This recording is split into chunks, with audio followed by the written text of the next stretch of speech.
Hello दोस्तों, welcome back to my channel. मैं हूं आपका दोस्त मिस्टर ए। तो इस एमएसएमई प्लेलिस्ट के टॉपिक 7 में आज हम कवर करेंगे और देखेंगे कि बायर के अगेंस्ट में एमएसएमई समाधान पोर्टल पर केस कैसे फाइल करते हैं। तो जिन्होंने लास्ट वीडियो नहीं देखी उनको मैं बताना चाहूंगा कि लास्ट वीडियो में मैंने एमएसएमई समाधान पोर्टल के बारे में थोड़ा डिटेल में बताया था कि एमएसएमई समाधान पोर्टल बनाने की जरूरत क्यों पड़ी और ये पोर्टल किस तरीके से हेल्प करता है एमएसएमई यूनिट्स की पेमेंट रिलेटेड डिस्प्यूट्स को सेटल करने में।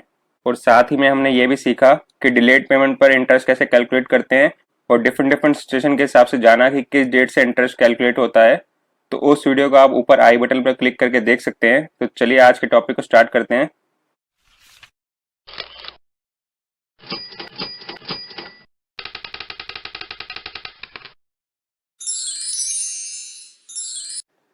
तो सबसे पहले मैंने ये एमएसएमई समाधान का पोर्टल खोल लिया है। लिंक डिस्क्रिप्शन में दिया हुआ है, आप उस पर क्लिक करके सीधे यहाँ पहुंच सकते हैं। तो केस फाइल करने के लिए सबसे पहले यहाँ case filing for entrepreneur MSc units पर क्लिक कर देंगे। क्लिक करते ही यहाँ पर वैलिडेशन के लिए आपका टाइप ऑफ एमएसएमई रजिस्ट्रेशन पूछ रहा है, यानी आपके पास कौन सा रजिस्ट्रेशन है, पहले जो उद्योग आधार था वो वाला या नया उद्यम वाला। तो हम यहाँ उद्यम रजिस्ट्रेशन नंबर पर क्लिक कर देंगे।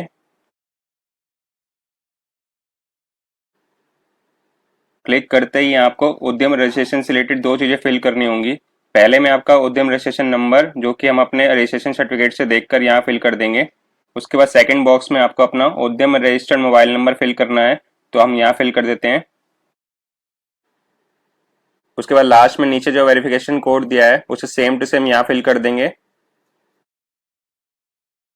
और वैलिडेट उद्यम रजिस्ट्रेशन पर क्लिक कर देंगे। क्लिक करते ही एक ओटीपी आपके रजिस्टर्ड ईमेल आईडी पर जाएगा कुछ ऐसे, जिसको आप यहाँ दिए बॉक्स में फिल करके कंटिन्यू पे क्लिक कर देंगे। क्लिक करते ही आपका एमएसएमई समाधान पोर्टल का अकाउंट लॉगिन हो जाएगा, जिसके मेन डैशबोर्ड पर आपने जितने भी केस फाइल कर रखे होंगे उनकी लिस्ट दिखा देगा। तो हमारा कुछ केस फाइल नहीं है इसलिए यहाँ खाली दिखा रहा है। तो पहले यहाँ ऊपर आ रहे ऑप्शंस का यूज समझ लेते हैं। सबसे पहले ऑप्शन है एप्लीकेशन एंट्री, जो कि न्यू एप्लीकेशन या कहें न्यू केस फाइल करने के लिए दिया है, जिसको हम सबसे लास्ट में करके दिखाएंगे। फिर है एप्लीकेशन लिस्ट, जो कि पहले से यहाँ डैशबोर्ड पर खुलकर आई है, जहां पर आप सारे केसेस की लिस्ट देख पाएंगे और ट्रैक कर पाएंगे उन सब केसेस को जो भी आपने फाइल कर रखे होंगे, जैसे उनका स्टेटस क्या है या कहीं किस स्टेज पर है, अप्रूव्ड हुआ कि नहीं, डेट ऑफ एप्लीकेशन क्या थी, अमाउंट कितना लेना है, हियरिंग डेट क्या है और उस केस का स्टेटस क्या है। उसके बाद है अपडेट पेमेंट। तो दोस्तों ये ऑप्शन उस सिचुएशंस के लिए है जब बायर और वेंडर के बीच में केस म्यूचुअली सेटल हो जाएगा। जैसे केस वगैरह सब फाइल हो जाने के बाद बायर और वेंडर आमने सामने बैठे हैं और बायर ने कहा कि आपकी सर्विसेज अच्छी नहीं थी तो इतने पैसे तो हम काटेंगे ही और इतने पैसे वापस देंगे, और उतने अमाउंट को रिसीव करने के लिए वेंडर मान भी जाता है। तो तब उन केसेस में जब वेंडर को यहाँ पर फाइल किए गए केस को विड्रॉ करना होगा या कहीं वापस लेना होगा, तो उसके लिए उसे यहाँ पेमेंट अपडेट करनी होगी कि कितना पैसा म्यूचुअली सेटल हुआ या कहीं रिसीव हुआ। वो अपडेट करने के बाद ही एमएससीएफसी केस को आगे नहीं बढ़ाएगी और आपका केस विड्रॉ हो जाएगा एमएसएमई समाधान पोर्टल से। तो उसको अपडेट करने के लिए जस्ट यहाँ से केस सिलेक्ट कर लेंगे और लास्ट में अपडेट पेमेंट का ऑप्शन आएगा, उस पर क्लिक करके आप अपडेट कर पाएंगे पेमेंट इजीली। उसके बाद है अपडेट पैन जीएसटी नंबर। तो अगर आपने जिन जिन पार्टी का केस फाइल कर रखा है उनमें से अगर किसी का भी बाद में पैन या जीएसटी नंबर आपको पता लगता है और उसे अगर आप अपडेट करना चाहते हैं तो यहाँ से कर सकते हैं। यहाँ लास्ट में ऑप्शन आएगा केस के सामने, जहां से आप इजीली कर पाएंगे।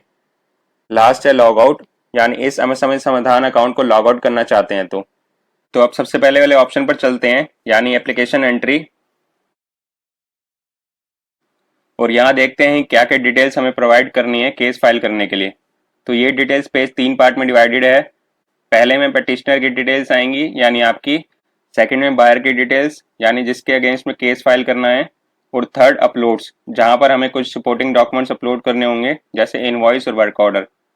तो सबसे पहले पटिशनर डिटेल्स में आपकी डिटेल्स ऑटो फिल होकर आएंगी, जैसे आपका उद्यम नंबर, नाम, state, district, category, address, email and mobile number, जिनमें से कुछ को आप एडिट कर पाएंगे और कुछ को नहीं। जैसे नीचे वाली डिटेल्स आप चेंज करना चाहते हैं तो कर सकते हैं। उसके बाद है application refer to the council, यानी आपको ऑप्शन दिया है यहाँ पर कि आप कौन सी डिस्ट्रिक्ट काउंसिल में अपने केस को रेफर करना चाहेंगे। तो जो आपको लगे कि आपके एरिया में है या सही है उसको यहाँ अपनी चॉइस सिलेक्ट कर लेंगे। तो मैं यहाँ साउथ सिलेक्ट कर लेता हूँ। उसके बाद अगर आपका जीएसटी और पैन है तो यहाँ फिल कर दीजिएगा, जो कि मैंडेटरी नहीं है फिल करना। उसके बाद है बायर डिटेल्स, जिसमें सबसे पहले हमें रिस्पोंडेंट की कैटेगरी चूज करनी है। जैसे बायर जो है वो क्या है, सेंट्रल मिनिस्ट्री या डिपार्टमेंट है, स्टेट गवर्नमेंट है, एमएसएमई यूनिट है, या कोई प्रोप्राइटरशिप फर्म है। तो हम जिसके अगेंस्ट में केस फाइल करने वाले हैं वो मानते हैं कि प्रोप्राइटरशिप है, तो यहाँ से प्रोप्राइटरशिप सिलेक्ट कर लेंगे। उसके बाद यहाँ पर प्रोप्राइटर का नाम डाल देंगे। बाकी दूसरे कैटेगरीज में जो भी आपका कॉन्टैक्ट पर्सन था या जिसको गुड्स या सर्विसेज डिलीवर करी हैं उसका नाम आ जाएगा। तो मैं यहाँ नाम फिल कर देता हूँ कुछ भी, जैसे जैसे क्या डालूं। मेरे लिए बड़ी दिक्कत रहती है जब ऐसे कुछ नाम वगैरह डालने का ऑप्शन आता है, क्योंकि मेरा मानना है क्यों ही किसी को बुरा बनाना। तो यहाँ इसलिए मैं डालता हूँ ABC। नेक्स्ट एड्रेस, बायर का एड्रेस यहाँ डाल देंगे। एड्रेस थोड़ा ध्यान से डालिएगा, कोई भी नोटिस डिमांड कुछ भी होगा इस एड्रेस पर जाएगा। तो यहाँ भी कुछ फिल कर देता हूँ।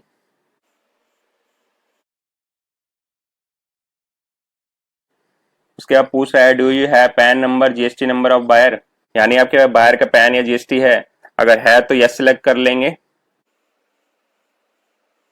और यहाँ फिल कर देंगे। अगर नहीं है तो नो सिलेक्ट कर लेंगे। और इन केस फाइल करते वक्त आपके पास नहीं है और बाद में मिल जाता है कहीं से, और अगर आप अपडेट करना चाहते हैं तो उसके लिए पैन GST अपडेट का ऑप्शन तो दिया ही है डैशबोर्ड पर, जिसके बारे में हमने बात करी थी स्टार्टिंग में। तो आप वहां से जाके अपडेट कर सकते हैं। यहाँ से बायर के एड्रेस का स्टेट और डिस्ट्रिक्ट सिलेक्ट कर लेंगे।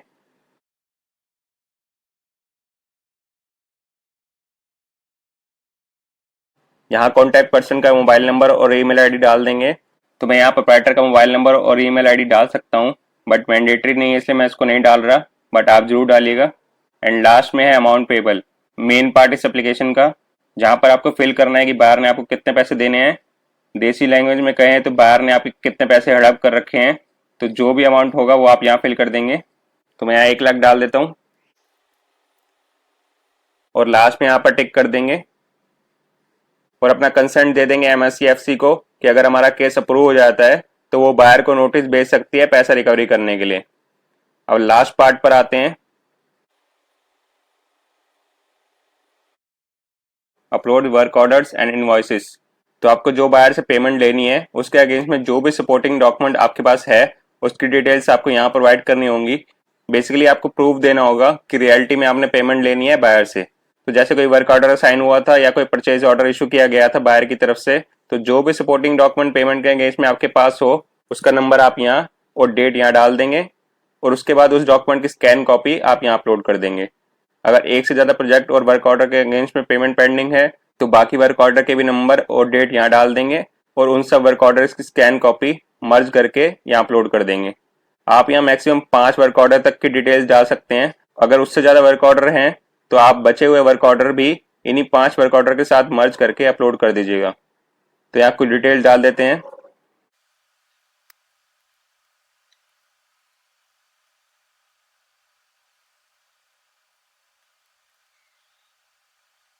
और डॉक्यूमेंट यहाँ अपलोड कर देते हैं।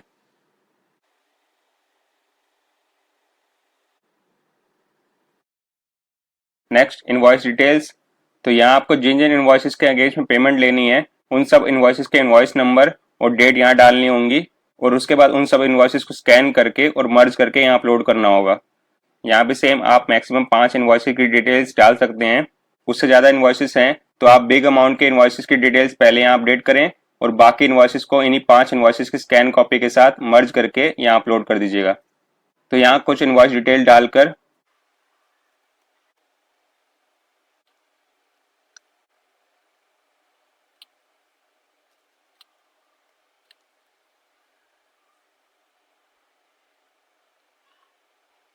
यहाँ इनवॉइस अपलोड कर देते हैं।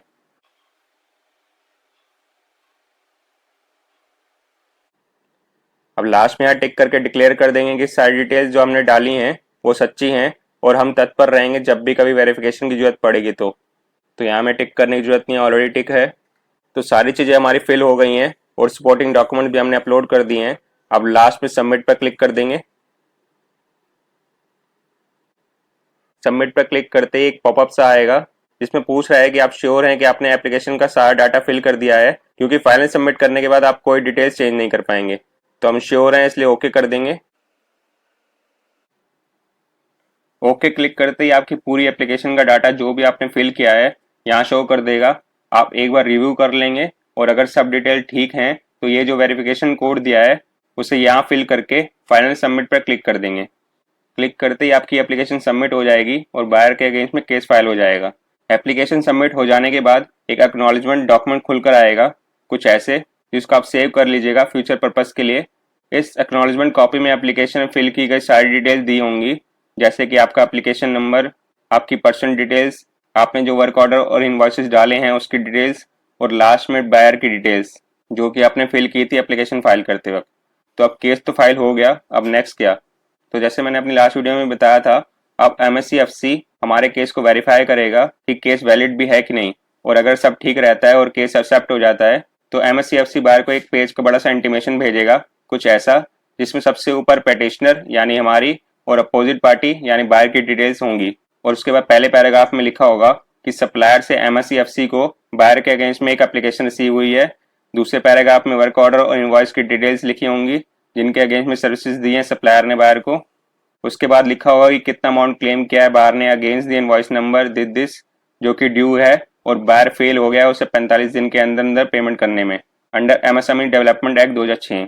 लास्ट में MSCFC फॉर्मल वार्निंग देते हुए बायर को एडवाइस करेगा कि वो सप्लायर को उसकी पेंडिंग पेमेंट इमीडिएटली पे करे, और सप्लायर को भी इंस्ट्रक्शन देते हुए कहता है कि वो बायर से पेमेंट रिसीव हो जाने के बाद MSCFC को इन्फॉर्म करे।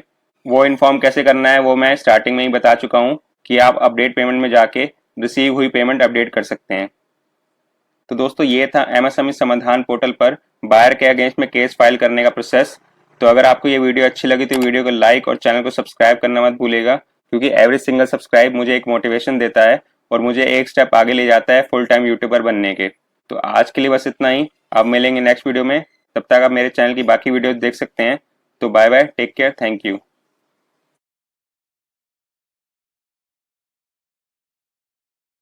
रजिस्ट्रेशन से रिलेटेड दो चीजें फिल करनी होंगी। पहल